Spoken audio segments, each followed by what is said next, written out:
जय माँ काली दोस्तों, मैं आपके चैनल सिर्फ आध्यात्मिक इंडिया में आपका फिर से स्वागत करती हूँ। दोस्तों, 12 जनवरी जिसे हम राष्ट्रीय युवा दिवस के रूप में मनाते हैं।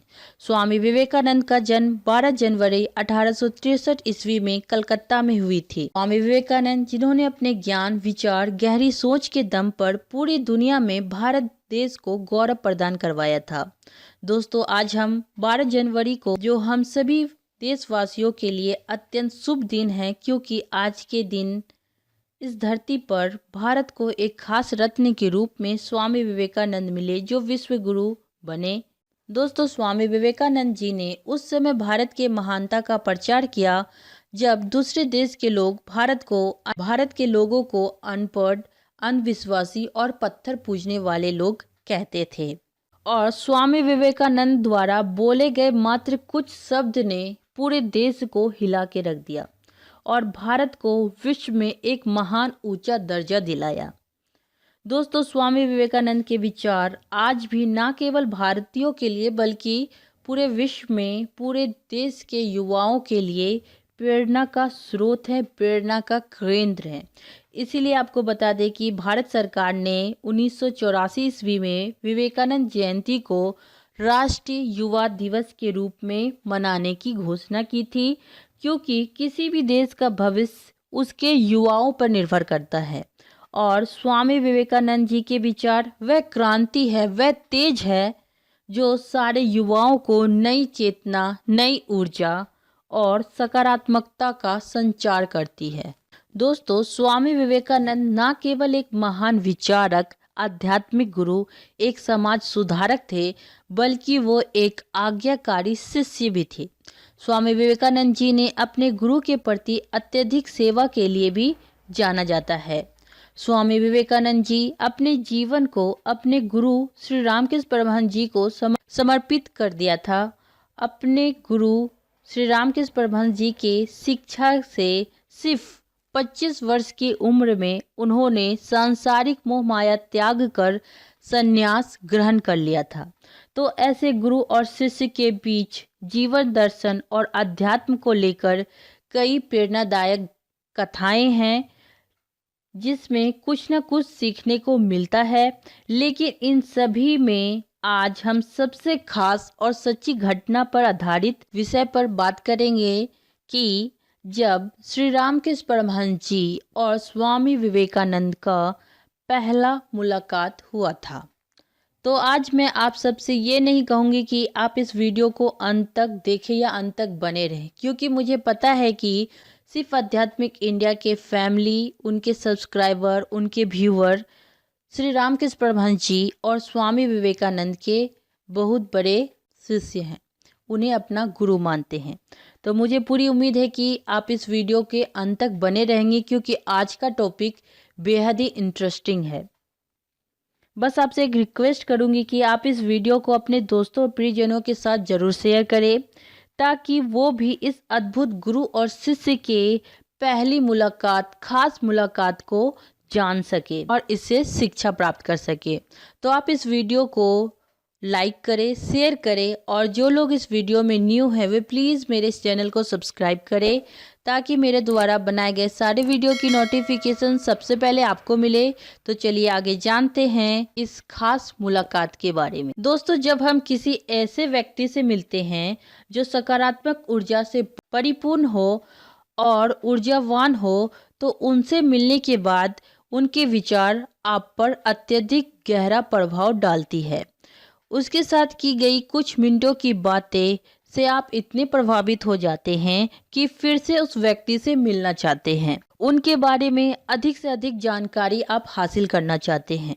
ऐसे व्यक्ति में एक अद्भुत का आकर्षण और प्रभाव होता है, जो हमारे अंदर एक बदलाव लाता है। और ऐसा ही हुआ था स्वामी विवेकानंद जी के साथ, जब वो श्री रामकृष्ण परमहंस जी से पहली बार मिले और उनके बीच हुई कुछ बातों ने नरेंद्र नाथ दत्त का जीवन पूरी तरह से हमेशा के लिए बदल दिया।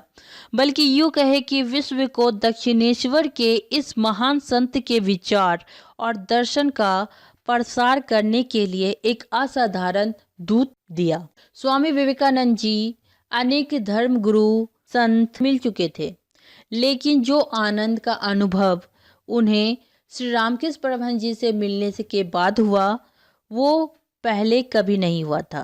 तो दोस्तों, सन 1881 ईस्वी में इन दोनों महान आत्माओं का ऐतिहासिक बैठक हुई, जो आधुनिक भारत के भविष्य वक्ता और उनके संदेश के वाहक के बारे में आया। उस समय नरेंद्र नाथ दत्त की आयु 18 वर्ष की थी। उस समय नरेंद्र नाथ दत्त अपने कुछ दोस्तों के साथ श्री रामकृष्ण परमहंस जी से मिलने गए। तो श्री रामकृष्ण परमहंस जी जब पहली बार नरेंद्र नाथ दत्त जी से मिले तो उन्होंने उनको प्रणाम किया। ये देखकर नरेंद्र नाथ दत्त जी सोचने लगे कि लोग इनको महान संत कहते हैं और ये मुझे ही प्रणाम कर रहा है। क्या इसके पास मेरे सवालों का जवाब मिलेगा जिसके लिए मैं यहाँ आया हूँ? पर श्री रामकृष्ण परमहंस जी, जो कि दूरदर्शी थे, जिसे पता था कि यह एक दिन स्वामी विवेकानंद बनेंगे और पूरे विश्व में भारत के सभ्यता, संस्कृति, हिंदू धर्म का प्रचार करेंगे, भारत के इतिहास को पूरे विश्व में फैलाएंगे। श्री रामकृष्ण परमहंस जी स्वामी विवेकानंद को देखकर मुस्कुराए और उसके हाथ पकड़कर बड़े ही प्यार से बात करने लगे। ऐसा लग रहा था मानो स्वामी विवेकानंद को श्री रामकृष्ण परमहंस जी लंबे समय से जानते हैं और उससे पूछा कि तुमने इतनी देर क्यों लगाई यहाँ आने में, इतने निर्दयी क्यों थे और मुझे इतना लंबा इंतजार क्यों करवाया। श्री रामकृष्ण परमहंस जी स्वामी विवेकानंद को मानवता के दुख दूर करने के लिए नरेन को धरती पर जन्म लेने वाले नारायण के रूप में संबोधित किया और उसे फिर से अकेले और बहुत जल्द आने को कहा। लेकिन नरेंद्र नाथ दत्त तो हैरान थे और सोच रहे थे, जिस भगवान के बारे में मैं यहाँ सवाल करने आया हूँ वो मुझे ही नारायण के रूप में संबोधित कर रहे हैं। क्या इस पागल व्यक्ति को देखने यहाँ मैं दोबारा क्यों आऊँगा? लेकिन सच में नरेंद्र नाथ दत्त को कहाँ पता था कि वे एक दिन स्वामी विवेकानंद जी बनकर विश्व गुरु बनेंगे और मानवता की शिक्षा युवाओं के प्रेरणा स्रोत होंगे, जिनके विचार लोगों के जीवन में नई उमंग, नई ऊर्जा लाएगी। लेकिन जब नरेंद्र नाथ दत्त श्री रामकृष्ण परमहंस जी से मिलकर लौट रहे थे तो उनके मन में श्री रामकृष्ण परमहंस जी द्वारा कही गई बातें, एक आंतरिक तर्क, एक हड़ताली ईमानदारी और उनके आध्यात्मिक स्वभाव का एक ठोस प्रमाण दे रही थी। कोलकाता के दक्षिणेश्वर में श्री रामकृष्ण परमहंस जी से स्वामी विवेकानंद ने पहली मुलाकात में पूछा कि महाराज, क्या आपने ईश्वर को देखा है? श्री रामकृष्ण परमहंस जी ने कहा, हाँ, मैंने ईश्वर को देखा है। तुम लोगों को जैसे देख रहा हूँ ठीक उसी प्रकार, बल्कि और स्पष्ट रूप में मैं भगवान को देखता हूँ। फिर श्री रामकृष्ण परमहंस जी ने कहा, ईश्वर को देखा जा सकता है, उनसे बातें की जा सकती है, लेकिन भगवान को चाहता ही कौन है? श्री रामकृष्ण परमहंस जी ने आगे कहा, लोग पत्नी, बच्चों के लिए, धन दौलत के लिए भगवान के आगे आंसू बहाते हैं, लेकिन कभी कोई इसलिए आंसू नहीं बहाता क्योंकि मुझे भगवान के दर्शन नहीं हुए हैं।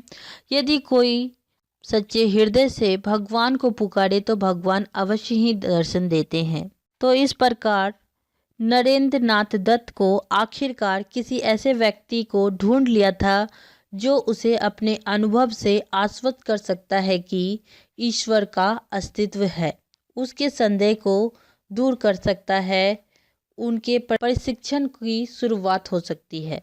ऐसा माना जाता है कि श्री रामकृष्ण परमहंस के साथ दूसरी मुलाकात में विवेकानंद को और विचित्र अनुभव हुए। विवेकानंद ने ऐसा अनुभव किया कि जैसे कमरे की दीवार, मंदिर का उद्यान और यहाँ तक कि पूरा ब्रह्मांड ही घूमते हुए कहीं विलीन होने लगा है। उनका अपना आह भाव भी शून्य होने लगा है। विवेकानंद यह सब देख बेचैन हो गए। इस पर गुरु परमहंस जी खिलखिलाकर हंसे, विवेकानंद का सीना स्पर्श कर उन्हें शांत किया और कहा, अच्छा, अभी रहने दो, समय आने पर सब होगा। तो दोस्तों, इस प्रकार उन दोनों के बीच कई बैठक हुई और श्री रामकृष्ण परमहंस के शिष्य स्वामी विवेकानंद बने और वे उनके भक्त बनकर काफ़ी उत्साहित हुए और उनसे आध्यात्मिक ज्ञान प्राप्त की। तो दोस्तों, मुझे उम्मीद है कि इस वीडियो से आपने कुछ ना कुछ सीखा होगा। गुरु शब्द का अर्थ है जो आपको अंधकार से निकालकर प्रकाश की ओर ले जाए, आपके हृदय के सारे नकारात्मकताओं को दूर कर आपको एक नई उम्मीद की किरण दे। गुरु एक जोहरी की तरह होता है जो कि सोने में पड़े सारे गंदगी को दूर करके उसे चमकाता है। तो मुझे उम्मीद है कि इस वीडियो से आपने कुछ ना कुछ सीखा होगा। आपने अपना कीमती समय दिया, इसके लिए दिल से धन्यवाद।